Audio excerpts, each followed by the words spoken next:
La personnalité dépendante est un drame silencieux de la soumission, qui grandit à l'ombre des décisions et des attentes des autres. C'est une vie marquée par la peur de l'abandon, où l'indépendance semble être une menace plutôt qu'un objectif. Une personne atteinte de ce trouble cherche constamment validation, soins et guidance, souvent au détriment de ses propres désirs et de son identité, simplement pour ne pas être seul. Son monde est un réseau de relations où la proximité devient une condition de survie et la perte de la présence d'autrui une catastrophe émotionnelle. La peur de la solitude ne connaît ici aucune limite logique. Elle est primaire, profondément enracinée et constamment active.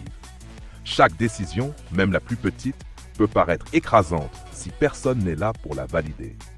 Aux yeux des autres, ces personnes peuvent sembler soumises, passives ou incapables. Mais en réalité, elles portent en elles un désir désespéré de sécurité. C'est l'histoire de personnes qui disparaissent silencieusement derrière des épaules plus fortes. Non pas parce qu'elles n'ont pas de voix, mais parce qu'elles craignent que leur voix les éloigne de ceux qui les soutiennent.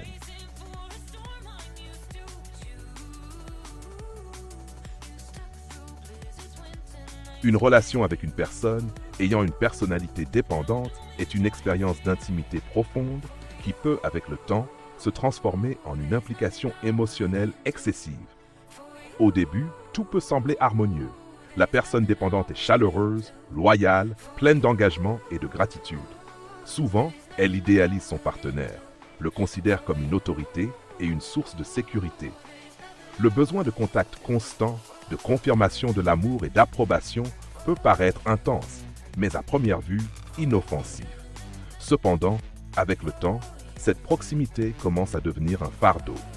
Le partenaire sent que ses décisions deviennent désormais des décisions pour les deux, que chaque silence est perçu comme une menace et chaque désaccord comme un présage de séparation. La personne dépendante évite les conflits à tout prix et réprime ses sentiments et opinions pour ne pas perdre la relation. Elle pourrait accepter des humiliations, des violences émotionnelles ou physiques, simplement pour ne pas être seule. Sa peur du rejet ne connaît aucune limite. Même une brève absence du partenaire peut provoquer une panique. Et les décisions, même les plus simples comme choisir un plat ou un vêtement, deviennent impossibles sans l'approbation du partenaire. Dans une telle dynamique, le partenaire endosse souvent le rôle de gardien, parfois par sentiment de responsabilité, parfois par devoir écrasant. Cette relation peut être marquée par la compassion, mais elle est aussi éprouvante. Elle oscille entre amour et dépendance émotionnelle, qui peut, avec le temps, détruire les deux parties.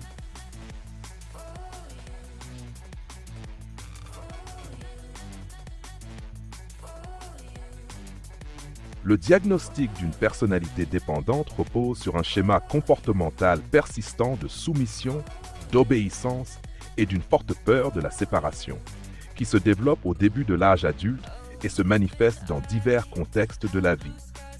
Une personne atteinte de ce trouble éprouve des difficultés à prendre des décisions quotidiennes sans demander un soutien ou des conseils excessifs aux autres. Elle évite les responsabilités et transfère l'initiative à autrui, même dans des affaires qu'elle pourrait gérer seule. Le besoin de protection entraîne une aversion pour l'indépendance et la peur du rejet la rend excessivement conciliante, l'amenant à accepter des choses contraires à ses propres intérêts ou convictions. Un critère central est la difficulté à exprimer des désaccords. La personne dépendante craint que la contradiction ne conduise à la perte de soutien. Lorsqu'une relation importante prend fin, elle cherche immédiatement un nouveau protecteur ou partenaire, car la solitude déclenche une peur intense et un sentiment d'impuissance. Cela s'accompagne d'un sentiment marqué d'incompétence, d'un manque de confiance en ses propres capacités et de la conviction qu'elle ne peut pas affronter la vie sans les autres. Le diagnostic est posé sur la base de l'observation de ce schéma sur une longue période et après exclusion d'autres troubles tels que dépression, troubles anxieux généralisés ou traits de personnalité borderline qui peuvent provoquer des symptômes similaires. Un aspect important du diagnostic est aussi l'évaluation du contexte culturel et familial. Certaines sociétés ou styles éducatifs valorisent l'obéissance et la dépendance comme des qualités souhaitables, ce qui n'est pas toujours un signe de trouble. Ce n'est que lorsque ce schéma cause de la souffrance, limite le fonctionnement et affecte les relations sociales que l'on peut parler au sens clinique de personnalité dépendante.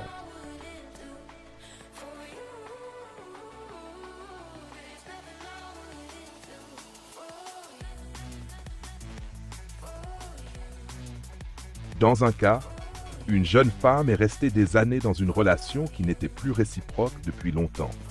Son partenaire l'ignorait, prenait toutes les décisions seule, sans tenir compte de son avis. Pourtant, elle est restée à ses côtés, s'excusant pour des choses qu'elle n'avait pas faites et se convainquait qu'elle ne survivrait pas sans lui. Même après leur séparation, elle a immédiatement commencé à chercher une nouvelle relation, juste pour ne pas affronter la solitude. Une autre personne a évité toute sa vie d'adulte des rôles professionnels responsables, malgré une grande compétence. Chaque décision, du choix d'un cours à celui d'une profession, était discutée avec sa mère, dont elle considérait la vie comme supérieure. Même adulte, elle n'a pas quitté le domicile parental, par peur que l'indépendance ne mène à un échec. Toute tentative de changement déclenchait chez elle une peur panique et un repli sur elle-même.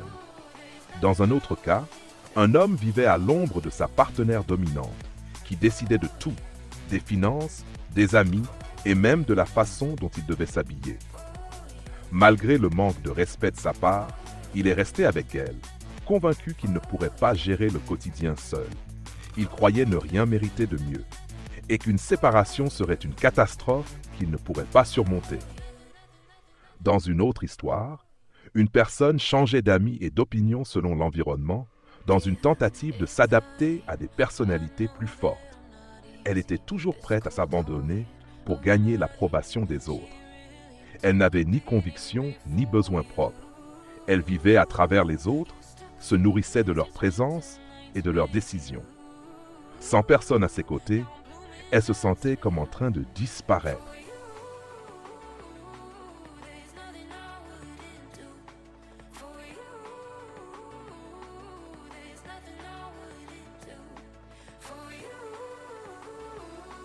La thérapie de la personnalité dépendante nécessite patience, sécurité et construction progressive de l'autonomie sans provoquer la peur de l'abandon.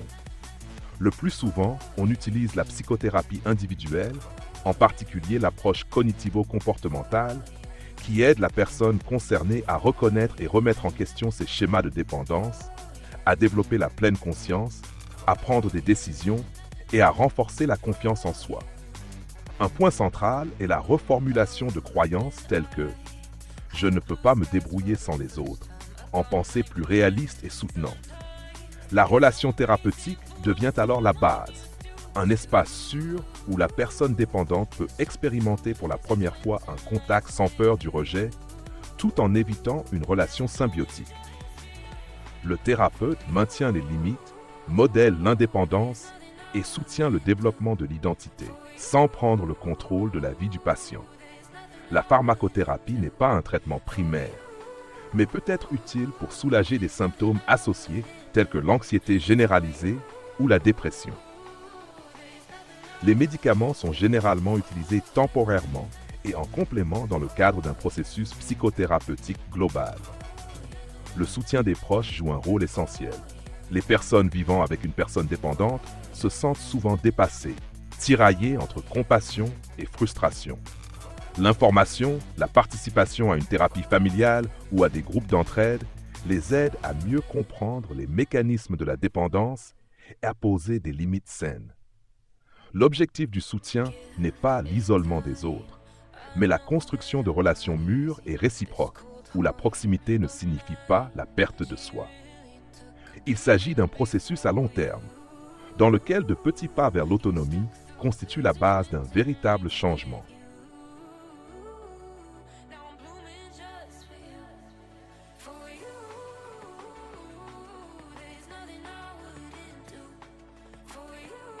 La personnalité dépendante est-elle seulement une insécurité passagère? Non.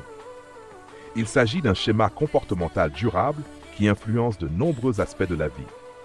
Les personnes dépendantes ont constamment besoin de soutien et éprouvent des difficultés à prendre des décisions de manière autonome, tandis que l'insécurité est souvent temporaire et situationnelle.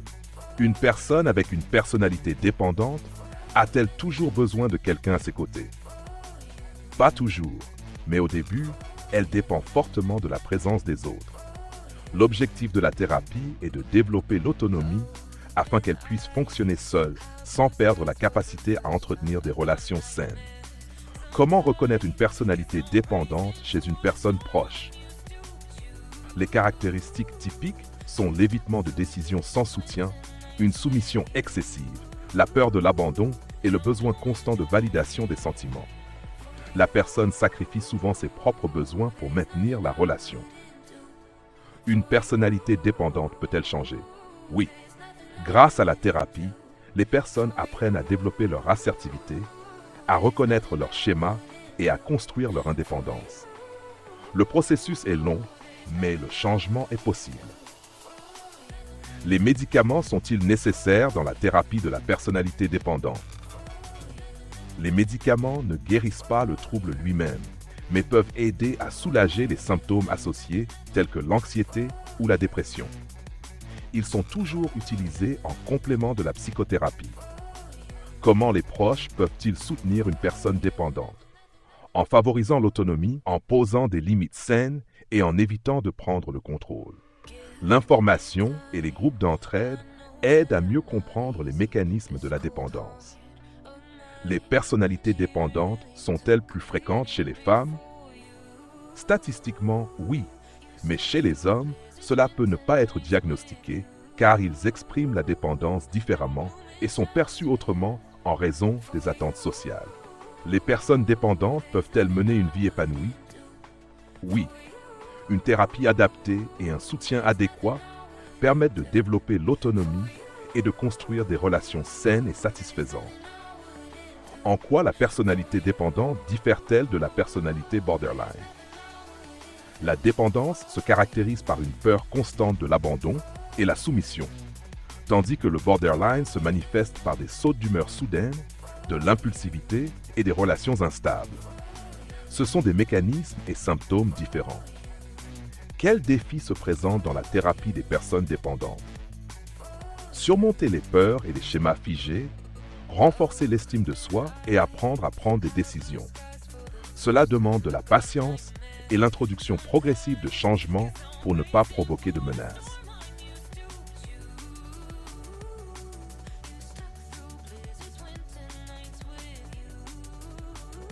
La personnalité dépendante est un schéma de fonctionnement profondément enraciné, dominé par le besoin de protection et une forte peur de la solitude. Les personnes atteintes de ce trouble se soumettent souvent aux autres en renonçant à leurs propres besoins et décisions afin de maintenir des relations étroites et d'éviter le rejet. Cette stratégie d'adaptation découle d'une faible estime de soi et d'un manque de confiance en leurs capacités. La vie quotidienne est souvent marquée par l'angoisse et l'incertitude, et l'autonomie est une source de stress. Malgré ces difficultés, la personnalité dépendante ne signifie pas une incapacité au changement. Grâce à une thérapie constante, au soutien des proches et au travail sur le développement de l'affirmation de soi, il est possible de construire progressivement autonomie et confiance en soi. Les relations cessent d'être unilatérales et la personne apprend à poser des limites et à exprimer ses propres besoins. La thérapie aide également à surmonter la peur de l'abandon et à développer une identité saine. Bien que le chemin vers l'indépendance soit souvent long et demande de la patience, il mène à une vie plus épanouie et satisfaisante. La personnalité dépendante n'est pas un jugement, mais un défi qui peut être surmonté en construisant force intérieure et équilibre.